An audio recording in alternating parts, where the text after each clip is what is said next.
हूं सौम्या कलानी और आप देख रहे हैं आईडी टाइम्स। एक समय था जब सोशल मीडिया हमारे लिए दोस्तों और परिवार से जुड़े रहने का जरिया हुआ करता था।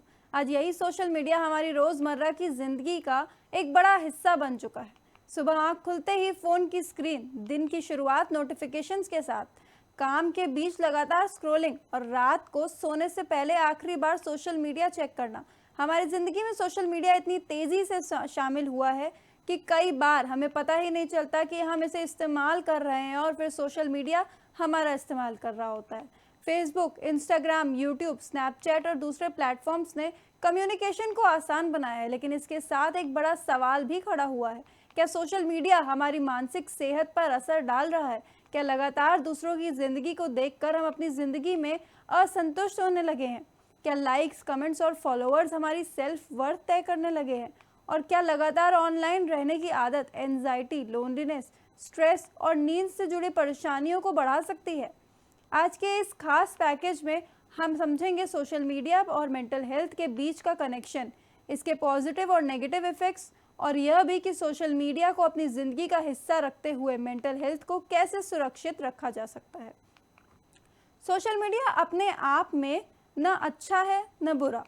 इसका असर इस बात पर काफ़ी हद तक निर्भर करता है कि हम इसका इस्तेमाल किस तरह, कितनी देर और किस उद्देश्य के साथ करते हैं। सोशल मीडिया ने हमारी दुनिया को करीब लाने में महत्वपूर्ण भूमिका निभाई है। दूर रहने वाले परिवारों और सदस्यों को वीडियो कॉल के जरिए एक दूसरे से जोड़ सकता है। पुराने दोस्त फिर से संपर्क में आ सकते हैं। स्टूडेंट्स एजुकेशन कंटेंट हासिल कर सकते हैं, प्रोफेशनल नेटवर्किंग कर सकते हैं, और कई लोग सोशल मीडिया के जरिए अपनी क्रिएटिविटी, बिजनेस या टैलेंट को दुनिया के सामने ला सकते हैं। यानी सोशल मीडिया का एक सकारात्मक पक्ष भी है, लेकिन परेशानी तब शुरू होती है जब ऑनलाइन दुनिया हमारी ऑफलाइन ज़िंदगी पर हावी होने लगती है। जब फ़ोन हमारे हाथ में नहीं होता तो बेचैनी होने लगे, जब नोटिफिकेशन ना आए तो बार बार स्क्रीन चेक करने का मन करे, या जब कुछ देर सोशल मीडिया से दूर रहने पर लगे कि हम कुछ मिस कर रहे हैं। इसे अक्सर फोमो यानी फियर ऑफ मिसिंग आउट्स के नाम से जोड़ा जाता है। सोशल मीडिया पर आम तौर पर लोगों की ज़िंदगी का वही हिस्सा देखते हैं हम जिसे वे दुनिया के सामने दिखाना चाहते हैं। किसी की हॉलिडे पिक्चर्स, किसी की नई कार, किसी की सक्सेस स्टोरी, किसी का परफेक्ट रिलेशनशिप, किसी का फिट शरीर, किसी की लग्जरी लाइफस्टाइल, लेकिन कैमरा के पीछे की पूरी कहानी हमें दिखाई नहीं देती। यहीं से शुरू होती है सोशल कंपैरिजन की समस्या। हम दूसरे व्यक्ति की ज़िंदगी के हाईलाइट मोमेंट्स की तुलना अपने रोज़मर्रा की ज़िंदगी से करने लगते हैं, और धीरे धीरे मन में सवाल आने लगता है, मेरी ज़िंदगी इतनी अच्छी क्यों नहीं है? मैं पीछे क्यों रह गया? मेरे उतने फॉलोअर्स क्यों नहीं हो पाए? मुझे इतने लाइक्स क्यों नहीं मिलते? यही तुलना कई लोगों में डिससैटिस्फैक्शन और लो सेल्फ एस्टीम की भावना पैदा कर सकती है। खासकर टीनेजर्स और यंग एडल्ट्स के लिए ये मुद्दा और महत्वपूर्ण हो जाता है। इस उम्र में व्यक्ति अपनी आइडेंटिटी और पर्सनैलिटी को लेकर खुद को समझने की कोशिश कर रहा होता है। ऐसे में सोशल मीडिया पर मिलने वाला फीडबैक काफ़ी प्रभाव डाल सकता है। एक पिक्चर पर ज़्यादा लाइक्स मिले तो कॉन्फिडेंस बढ़ सकता है, लेकिन अगर वही पिक्चर अपेक्षा के मुताबिक परफॉर्म न करे तो मूड खराब भी हो सकता है। धीरे धीरे कुछ लोगों के लिए लाइक्स और कमेंट्स सिर्फ सोशल इंटरैक्शन नहीं रहते, बल्कि सेल्फ वर्थ का पैमाना भी बन सकते हैं। यानी लोग समझ मुझे कितना पसंद करते हैं और मैं कितना वैल्यूएबल हूँ, इन दोनों बातों के बीच की समस्या धुंधली होने लगती है। यही स्थिति मानसिक स्वास्थ्य के लिए चिंता का कारण भी बन सकती है। एक और बड़ा मुद्दा है एंजाइटी और स्ट्रेस। लगातार नोटिफिकेशंस, मैसेजेस और अपडेट्स हमारे दिमाग को बार बार अटेंशन शिफ्ट करने के लिए मजबूर कर लेते हैं। एक नोटिफिकेशन, फिर दूसरा, फिर मैसेज, फिर रील, और उसके बाद एक और वीडियो। कई बार हम सिर्फ 5 मिनट के लिए फ़ोन उठाते हैं, लेकिन पता चलता है कि आधा घंटा बीत चुका है। यानी सोशल मीडिया हमारे समय के साथ साथ हमारी अटेंशन को भी कंज्यूम कर रहा है। और जब यही आदत पढ़ाई, काम, फैमिली टाइम या आराम के बीच आने लगती है तो स्ट्रेस बढ़ सकता है। अब बात करते हैं स्लीप की। रात में बिस्तर पर जाने के बाद सोशल मीडिया स्क्रॉलिंग करना आज बेहद आम बात है। हम सोचते हैं बस एक वीडियो और, बस नोटिफिकेशंस चेक कर लेता हूँ, बस थोड़ी देर रील्स देख लेता हूँ, लेकिन स्क्रॉलिंग ख़त्म होने का नाम ही नहीं लेती। स्क्रीन टाइम बढ़ता जाता है और सोने का समय पीछे खिसकता जाता है। इसके अलावा लगातार स्टिमुलेटिंग कंटेंट दिमाग को शांत होने में भी मुश्किल पैदा कर सकता है। नींद पूरी न होना का अक्सर अगले दिन के मूड, कंसंट्रेशन और प्रोडक्टिविटी पर असर दे सकता है। यानी सोशल मीडिया और स्लीप का रिश्ता सिर्फ रात तक सीमित नहीं रहता, यह अगले दिन की मेंटल स्टेट को भी प्रभावित कर सकता है। सोशल मीडिया का एक और पहलू है साइबर बुलिंग और ऑनलाइन हैरेसमेंट। रियल लाइफ में किसी व्यक्ति को परेशान करने की एक सीमा हो सकती है, लेकिन ऑनलाइन दुनिया में नेगेटिव कमेंट्स, ट्रोलिंग और हैरेसमेंट तेजी से फैल सकते हैं।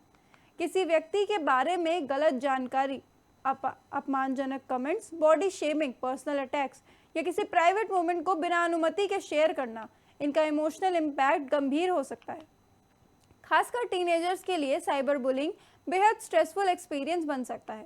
इसलिए ऑनलाइन अब्यूज को ये कहकर नज़रअंदाज नहीं करना चाहिए कि ये तो सिर्फ इंटरनेट है। इंटरनेट पर कही गई बात भी वास्तविक व्यक्ति और उसकी भावनाओं को प्रभावित कर सकती है। लेकिन तस्वीर का दूसरा पहलू भी है। कई लोग के लिए सोशल मीडिया सपोर्ट सिस्टम भी बन सकता है। ऐसे लोग जो अपने आसपास अकेला महसूस करते हैं, वे ऑनलाइन कम्युनिटीज़ के जरिए अपने जैसे अनुभव रखने वाले लोगों से जुड़ सकते हैं। मेंटल हेल्थ अवेयरनेस से जुड़े पेजेस और कम्युनिटीज़ लोगों को इन्फॉर्मेशन और सपोर्ट तक पहुंचने का रास्ता दे सकती है। कई क्रिएटर्स डिप्रेशन, एंजाइटी, लोनलीनेस और इमोशनल वेलबींग जैसे विषयों पर खुलकर बातचीत करते हैं। इससे मेंटल हेल्थ से जुड़ी स्टिग्मा को कम करने में मदद मिल सकती है।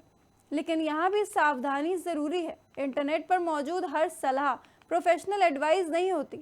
किसी वीडियो या पोस्ट को देखकर खुद डायग्नोसिस करना या ट्रीटमेंट शुरू करना सही तरीका नहीं है। लोगों को सोशल मीडिया से पूरी तरह दूर होने की ज़रूरत हमेशा नहीं होती। ज़्यादा ज़रूरी है हेल्दी बाउंड्रीज बनाना। अगर सोशल मीडिया की वजह से नींद कम, पढ़ाई, रिलेशनशिप या मूड लगातार प्रभावित हो रहे हैं, तो यूसेज पैटर्न पर ध्यान देना चाहिए और ज़रूरत पड़ने पर मेंटल हेल्थ प्रोफेशनल से बात भी करनी चाहिए। तो सवाल ये है, सोशल मीडिया का इस्तेमाल कैसे करें ताकि मेंटल हेल्थ पर इसका नेगेटिव इम्पैक्ट कम हो। सबसे पहला कदम है डिजिटल बाउंड्रीज। हर नोटिफिकेशन का जवाब तुरंत देना ज़रूरी नहीं है। हर मैसेज का रिप्लाई उसी समय करना ज़रूरी नहीं है और हर खाली पल में फ़ोन उठाना भी ज़रूरी नहीं है।